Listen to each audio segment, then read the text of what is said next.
My sound is not clear. Your sound is clear, sir. Sir your voice is clear, she is talking about voice bilabial nasal के बारे में बताएं। अच्छा अच्छा, ठीक है।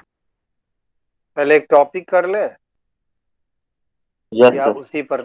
Yes sir, okay okay. Sir. एक टॉपिक आपका है, what is technical style of report writing? What is technical style of report writing? And second one, associated. Actually, sometimes they ask you a single question and sometimes they ask you double question associated with, or some tag is there. वैसे ये चीज chemistry में मुझे ज्यादा देखने को मिलता था कि हर क्वेश्चन को ए और बी में डिवाइड किया जाता है, 7 marks for A, 7 marks for B. But here they have just calculated it as a single question, but question is two. एक क्वेश्चन कहता है कि what is technical style of report writing, associated फिर एक सवाल बोलता है कि what principle of written communications are relevant for report writing. Your second question is what principles of written communication are relevant for report writing. Mintu, did you understand this question?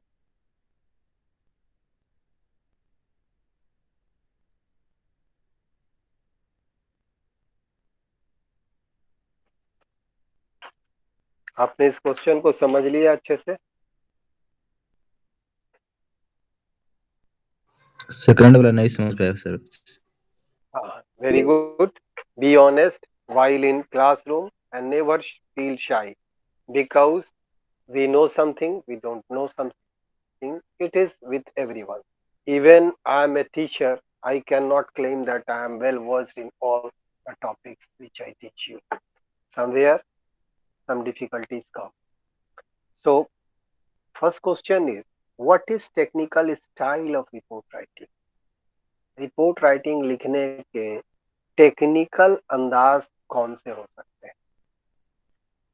दूसरा सवाल है, what principles of written communications are relevant for report writing? किसी report writing में written communication के लिए कौन कौन से सिद्धांत होते हैं, किन किन बातों को ध्यान रखते हैं, किन मूल्यों पर आप चलते हैं जब आप एक रिपोर्ट राइटिंग लिखते हैं? क्वेश्चन दो अलग है, but it has been associated with one, to check your knowledge about the depth of report writing. Report writing के गहराई को जानने के लिए they have tried their best to ask you a tag question even. ऐसा होता है, जब हम पूरे तौर पर जानेंगे कहीं कोई दिक्कत नहीं होगी. ओके, आइए सबसे पहले हम लोग जाने what is technical report style या टेक्निकल रिपोर्ट राइटिंग है क्या.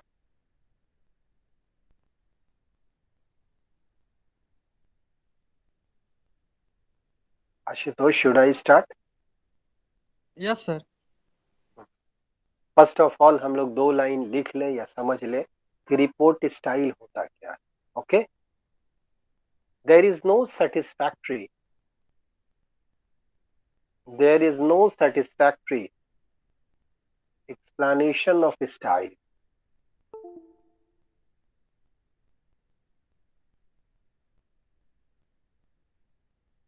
No principle, no principle can guide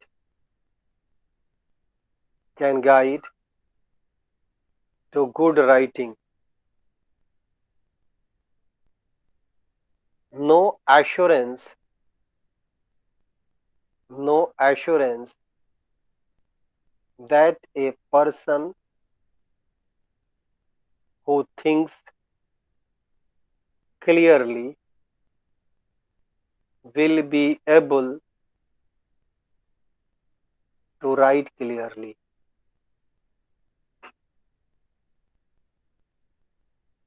No key that unlocks a door. No inflexible rules by sir वो which लॉक द डोर वाला रिपीट कीजिए तो। no key that unlocks a door.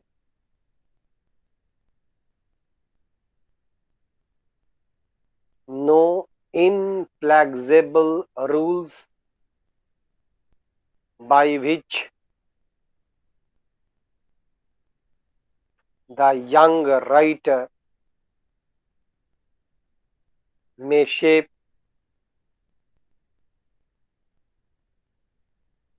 his report.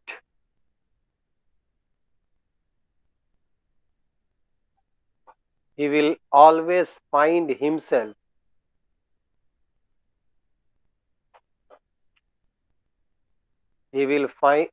often find himself surrounded by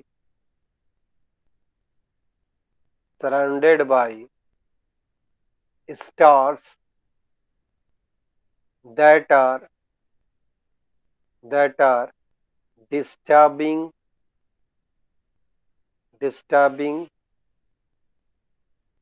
his motion. Shruti, did you understand? Yes, sir. बोलिए. Are you listening me? Your voice is not clear, Shruti. Will you say what did you understand?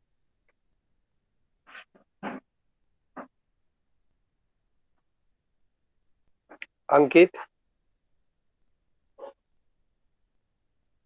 No sir, completely I not understand.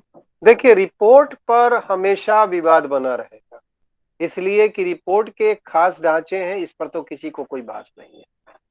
लेकिन report के style का आप कोई संतोषप्रद कोई example दे सके, मुश्किल है।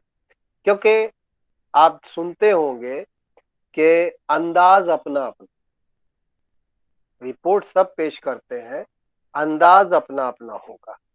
तो there is no satisfactory explanation of style. Style का कोई संतोषप्रद एक्सप्लेनेशन बन ही नहीं सकता। छोटी सी बात ले, आपकी डेली रिपोर्ट की शक्ल में न्यूज आती है, हर चैनल के न्यूज रीडर और वही न्यूज जो इम्पोर्टेंट है अलग अलग ढंग से पेश करते हैं, अपना अपना स्टाइल है। आप कहेंगे कि कोई एक चैनल वाले अच्छा है, no, several stars news readers are there. पढ़ते जाइएगा और गिनते जाइएगा नाम, सबके अपने अपने अंदाज है। इसलिए इसके लिए कोई ऐसा गाइडलाइन जो आपकी राइटिंग को बहुत अच्छा बना दे, इसका इत्मीनान किसी व्यक्ति को साफ सुथरे ढंग से नहीं हो सकता है जब तक वो साफ ढंग से ना लिखे। There are two types of expression. एक एक्सप्रेशन होता है जिसमें हम बहुत बातें खोलकर साफ साफ कहते हैं। एक स्टाइल होता है कि हम रीडर से ये एक्सपेक्ट करते हैं कि वो इतनी बात तो समझता ही होगा, ये बात तो जानता ही होगा। इसलिए कि कोई इसका एक चाबी नहीं बन पाया है जो आप डालें और दरवाजा खुल जाए। ये डिपेंड करता है उसके अपने अंदाज पर, और जो लोग भी अपने अंदाज को लेकर चलते हैं वो अपने अंदाज आगे जाकर मनवा लेते हैं। बहुत बड़े बड़े एंकर्स आप देखते होंगे, रजत शर्मा है, उनका अपना पढ़ने का अंदाज है, अर्नब गोस्वामी है, उनका अपना स्टाइल है, रवीश कुमार है, उनका अपना स्टाइल है, अमिताभ शर्मा है, उनका अपना। They all explain in their own style. इसलिए इसका कोई फ्लैक्सिबल या इनफ्लैक्सिबल रूल्स नहीं है जो आपको ये बता सके कि हाउ यू राइट और what should be your exact style. ये आप हमेशा याद रखिए कि जब आप अपने स्टाइल को पेश करेंगे तो 100 बातें ऐसी हैं जो आपके आड़े आएंगी। जैसे मैंने अभी बताया कि मेरे पढ़ाने में अगर मैं बहुत हिंदी बोलूंगा ये भी आलोचना का विषय बनेगा। Every time I speak English, criticism का पात्र बनेगा। सो एकदम साफ सुथरा इसका कोई रास्ता नहीं होता। बट एवरी टीचर, रीडर और reporter makes his own style. खबर ही देना है, रिपोर्ट ही तो देना है, वो अपने ढंग से दे लेता है।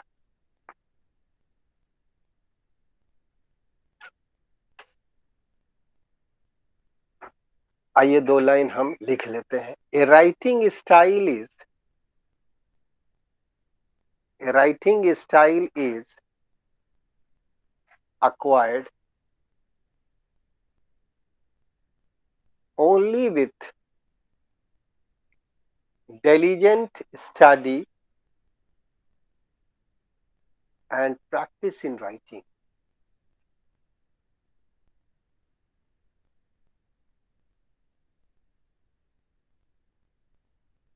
It then makes specific suggestions for developing your own writing style and for preparing figures and tables. Ashish, did you understand this? Yes, sir. एक राइटिंग स्टाइल आसानी से गेन नहीं हो सकता है, इसके लिए बड़ी गहन अध्ययन की जरूरत है। Okay okay okay. A writing style is acquired only with diligent study and practice in writing.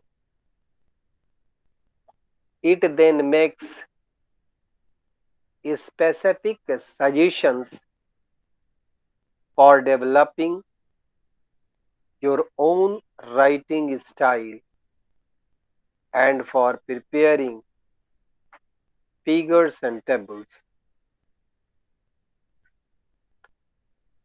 Jairaj, did you understand?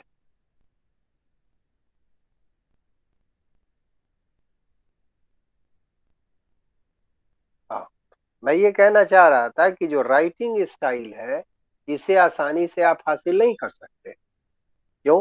क्योंकि इसमें बड़ा गहन अध्ययन, मेहनत की जरूरत पड़ती है और सबसे ज्यादा अभ्यास की जरूरत पड़ती है। क्योंकि आपके लिए कुछ स्पेसिफिक सजेशंस दिए जा रहे हैं और इन स्पेसिफिक सजेशन को अगर आप ध्यान में रखेंगे तो आपके अंदर राइटिंग स्टाइल डेवलप करेगा ताकि आप फिगर्स और टेबल्स बना सके।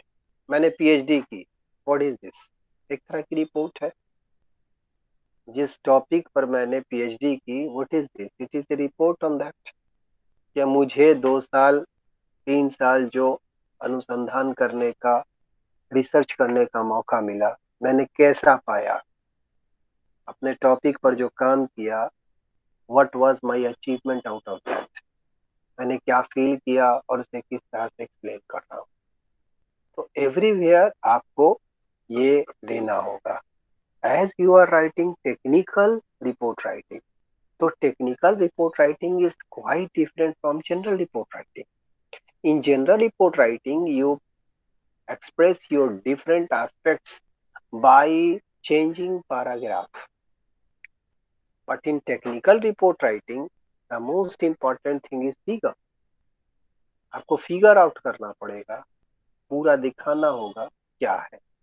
टेबल्स बनाने होंगे और उन टेबल्स को लेफ्ट में कंपोनेंट्स लिखेंगे, राइट में उसकी तरकीब लिखेंगे। जस्ट कुछ एलिमेंट्स का आपने नाम लिखा, फिर राइट में लिखना होगा वेदर दे आर मेटल और non metal, if metal Y, if non metal Y. तो आपका टेक्निकल रिपोर्ट डिफरेंट हो। इसीलिए टेक्निकल रिपोर्ट राइटिंग में फिगर्स एंड टेबल बहुत मायने रखता है। फिर भी आप ये कह सकते हैं कि रिपोर्ट राइटिंग के कुछ रिक्वायरमेंट्स तो जरूर होते हैं, तो हम लोग उस पर ध्यान दें। Requirements of report. regardless of a specific style, regardless of a specific style used to prepare technical reports. Four general requirements must be met to produce good reports. Nitish, what did you understand?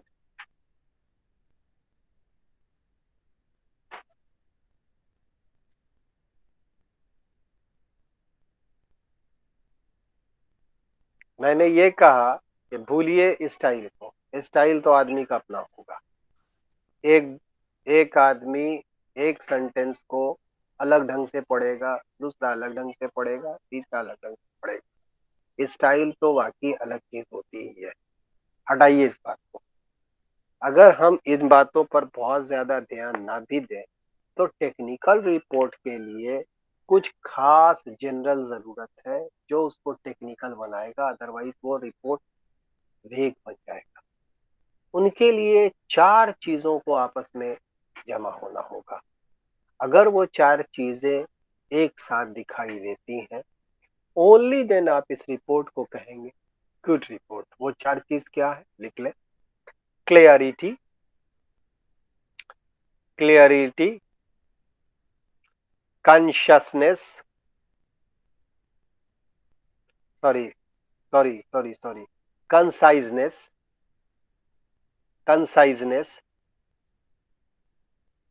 continuity,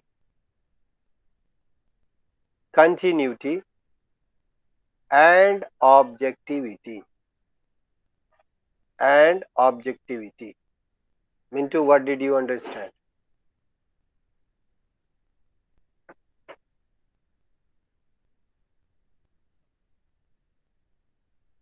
आपको चार चीजों को इकट्ठा करना होगा, तब आप कह सकते हैं कि आपका रिपोर्ट एक अच्छा रिपोर्ट है। सबसे पहले क्लियरिटी, साफ सुथरापन होना चाहिए उसमें। दूसरा कंसाइजनेस, संक्षेप में होना चाहिए। तीसरा कंटिन्यूटी, लगातार आगे बढ़ते रहना चाहिए। और चौथा ऑब्जेक्टिविटी, किस पर्पज से आप रिपोर्ट तैयार कर रहे हैं। Let us define it one by one. The very first aspect of a good technical report writing is clarity. Clarity. The purpose of a technical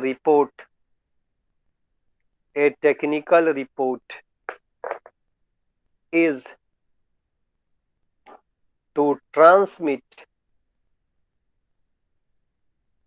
conclusion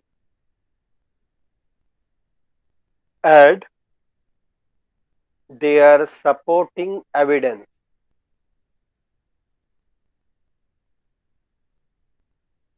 To do this, your report must convey your exact meaning to the reader.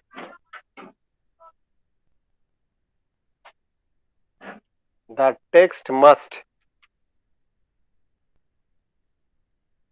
be clear and unambiguous. Mathematical symbols must be fully defined and the figures and tables must be easily understood.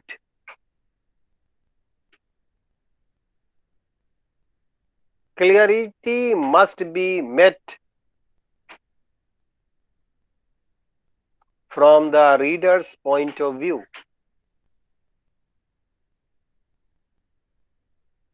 What may be clear to you as the author may not be clear to your readers. Remember, you are intimately familiar with the work, but they are not. You must continually re-examine your rough drafts with a reader's critical eye. With the reader's critical eye, readers will not tolerate confusion.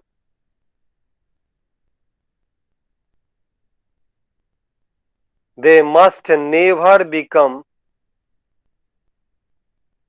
uncertain about what you are discussing, why you are discussing it, and what your plan of presentation is. They will rebel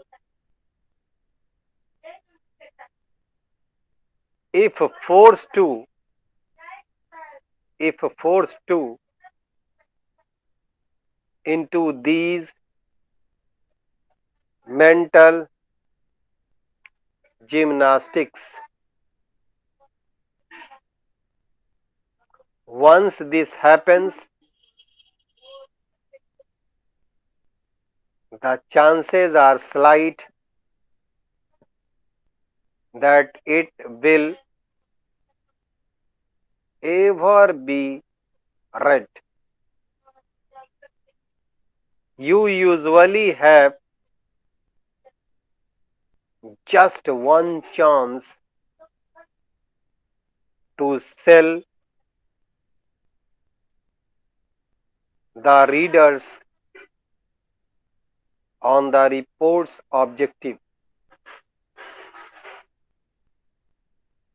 and that requires a presentation that is logical,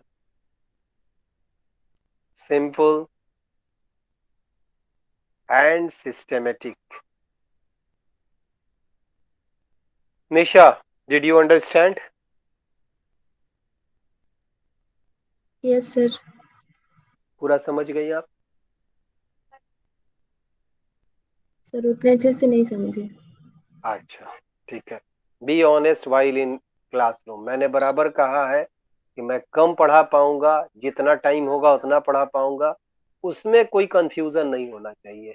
मैंने कहा कि अच्छे report writing के लिए 4 aspect रहना जरूरी है। पहली कि क्लियरिटी होनी चाहिए, दूसरे कंसाइजनेस होना चाहिए, तीसरे कंटिन्यूटी होनी चाहिए, और चौथा और अंतिम है ऑब्जेक्टिविटी। तो सबसे पहले हम ये जाने कि क्लियरिटी है क्या। यहाँ टेक्निकल रिपोर्ट का एक खास मकसद है कि आप जब कोई टेक्निकल रिपोर्ट किसी को भेजते हैं तो आपको ट्रांसमिट करना पड़ेगा कंक्लूजन भी, क्या निष्कर्ष निकाला आपने, और आपको साथ में एविडेंस भी देने होंगे सपोर्टिव। जैसे मैं क्लासेस अपडेट करता हूँ, ये मेरी रिपोर्ट है, उसमें सब कुछ डालना होता है। When I took the class, what topic did I discuss? What branch I was teaching? मेरे कितने परसेंटेज सिलेबस के कवर हुए, एंड सो ऑन। ऐसा करने के लिए आपके रिपोर्ट का एग्जैक्ट मीनिंग रीडर समझे। रीडर इसलिए नहीं आया है कि आपकी रिपोर्ट पढ़कर बौखलाए, इसलिए आपका टेक्स्ट बिल्कुल साफ होना चाहिए और एम्बिगुअस तो होना ही नहीं चाहिए, विरोधाभास नहीं। मैथमेटिकल सिंबल भी आप इस्तेमाल कीजिए कि आप अपनी बात किस तरह से फिगर आउट कर रहे हैं। आउट ऑफ 100 यानी परसेंटेज में कर रहे हैं, आउट ऑफ 1000 या एज अ होल कर रहे हैं, ये पूरा डिफाइन कर दें। यस, और आपको फिगर्स आउट करना पड़ेगा, टेबल बनाना पड़ेगा ताकि वो आसानी से समझा जा सके। क्लियरिटी सबसे पहली जरूरत है किसी भी रिपोर्ट में। अगर आप क्लियर नहीं है तो आप खुद ही क्लियर नहीं है, तो हाउ कैन यू एक्सपेक्ट कि आपकी रिपोर्ट पढ़ने वाले को खुद क्लियरिटी समझ में आ जाएगी। इसलिए इस बात को याद रखें कि जब कभी भी आप अपने काम को कर रहे हैं तो उस काम में आप फेमिलियर ज्यादा है, आपका पढ़ने वाला नहीं। Just assume my topic is the novels of Khushwant Singh a critical study. मैंने इस पर 2 साल, 2.5 साल, 3 साल काम किए हैं। मेरा थॉरोनेस इसमें, मेरा रीडर तो इससे पढ़कर लाभान्वित होगा, उसने तो रिसर्च नहीं किया।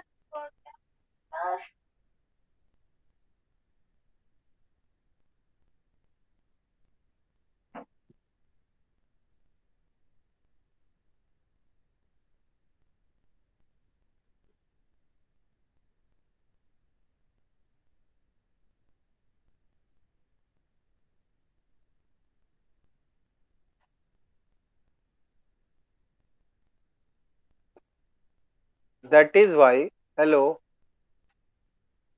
that is why it always happens कि आप चूंकि उससे फेमिलियर हैं तो आप ज्यादा अच्छे से बताएंगे। इसलिए आप जो भी रिसर्चेस करते हैं या जो रिपोर्ट बनाते हैं उसको री एग्जामिन कर लें, रफ ड्राफ्ट को बार बार देख लें और देखते वक्त एक बात ध्यान में रखें कि आपको क्रिटिकल आइज रखनी होगी, अपनी आलोचना खुद बनाना होगा, क्योंकि जिसे आप सुना रहे हैं he is not your friend nor your phone, वो ना आपका दोस्त है ना दुश्मन है। बट अगर उस रिपोर्ट में कमी है तो इट विल बी हाईलाइटेड कि आपकी स्टडी वीक है। इसलिए कि एक बात ऑलवेज याद रख लें, कोई भी दुनिया का वो कंफ्यूजन बर्दाश्त नहीं करे, उसे रिजल्ट चाहिए कि आपके इस स्टडी, इस रिपोर्ट में क्लियर कट कॉन्फिडेंटली वो बता सके कि व्हाट डिड ही लर्न, उसने क्या सीखा। और अगर आप उसको अनसर्टेन करते हैं या कोई ऐसी बात डिस्कस करते हैं जो डिस्कशन से इस कहानी का कोई मतलब ही नहीं है, या आपका plan of presentation he clear नहीं है कि व्हाई यू आर रिप्रेजेंटिंग, तब क्या होगा कि दबाव देने पर जो रीडर है वो बागी हो जाएगा, और जब वो पक जाएगा, गुस्सा जाएगा आपसे, तो फिर वो आपके सारे रिपोर्ट्स को गलत साबित कर देगा और दिखा देगा कि इट इज जस्ट हाइपोथेटिकल, ये आपका ऐसा आकलन है जिसका हकीकत से कोई लेना देना नहीं। इसलिए आप इस बात को ध्यान रखें कि आपके रिपोर्ट में डिसकंटिन्यूटी नहीं रहे, जो कुछ कहें उसका प्रॉपर एक्सप्लेनेशन दें कि आप क्यों ये कलेक्ट किया है, और एवरेज रीडर को भी आप ध्यान में रखें कि जिसके पास जनरल समझ बूझ भी है वो भी समझ जाए। जब मैं पढ़ाता हूँ तो मेरी नजर में सिर्फ गिनती के वो सारे 5 या 4 या 10 स्टूडेंट्स नहीं होते हैं वो answer me ability. I am concerned about those students who attend my class eagerly, उन्हें भी समझ में आए। इसलिए एक बार भी अगर ऐसा हो गया और कहीं भी आपने छोटा सा भी चांस दे दिया कि लिखते वक्त आप हाइपोथेटिकल हो गए, क्लियर नहीं हुए, एम्बिगुअस हो गए तो आपका रिपोर्ट जो है वो बिल्कुल सेल आउट नहीं होगा और आपका मकसद ही खत्म हो जाएगा। इसलिए इन बातों को ध्यान रखें कि कोई भी चीज ठोस होनी चाहिए, लॉजिकल होनी चाहिए, साफ सुथरी होनी चाहिए और systematic. Did you understand this, Jayraj?